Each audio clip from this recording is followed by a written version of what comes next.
The problem is our regulators have been too deferential to the utilities over the years and not having affordability and customer concerns top of mind.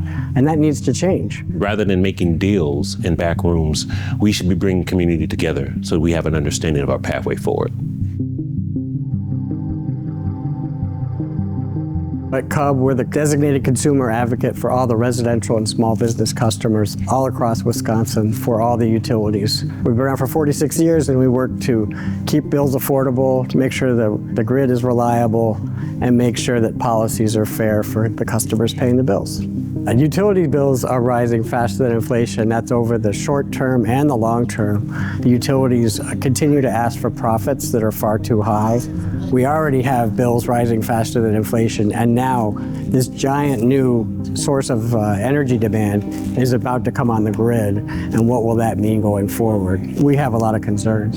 The energy consumption of data centers is really orders of magnitude bigger than anything else we've seen. It's just so out of whack in terms of the kind of energy use that we've seen in the past. Utility greed actually does factor into the rising prices and the fact that prices have gone up faster than inflation. The incentive structure of the way the utility system works is that the more power plants that utilities build, the more they can earn a profit.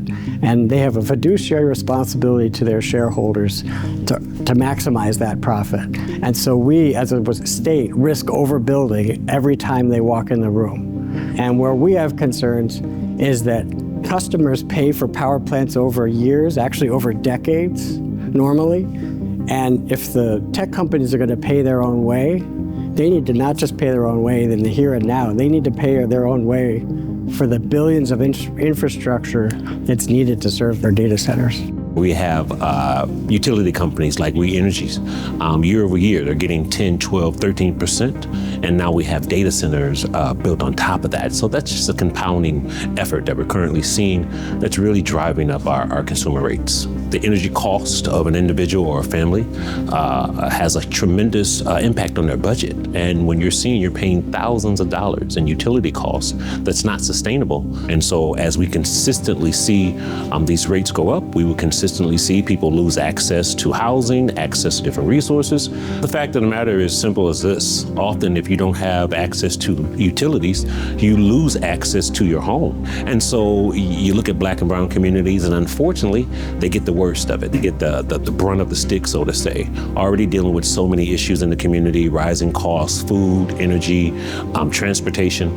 The ends don't meet anymore, as simple as it is. And so when you see communities that are already, again, very poverty stricken, and now we have increasing rates for utility costs year over year, it just becomes unbearable. The cases we've seen so far, we think there are loopholes that will leave average customers who already have seen bills go up faster than inflation on the hook for additional costs. We Energy says, oh, everything is going to be fine, but we're in the mode of trust but verify. There's just a lot of concerns. There's concerns about energy use, there's concerns about water use, there's concerns about community impacts. At a time when there's so much concern about transparency and about the impact data centers are having, I think it's incumbent on the utilities and the tech companies to bend over backwards to be even more open than they were even thinking of being a year ago, for instance. They always say sunshine is the best disinfectant. When those conversations are held behind closed doors and things like the environment are not considered, it makes people very unsettled. And so if we're going to continue down the future of making these dramatic impacts to our community, everyone should be a part of that process. The more the public gets involved, the more we have participatory energy democracy. The other thing at Cub that we'd like to see is making sure that the utilities are maximizing the most cost-effective renewable energy resources, which are good for the planet, but also great for customers' bills. National studies have come out every year showing solar and wind are actually now the most affordable forms of power generation. Cheaper than gas, cheaper than nuclear, cheaper than coal. To the extent we can use more renewables to feed the data centers, that's going to be critical. And we need a better planning process at the state so we're not riding down the energy highway without a GPS.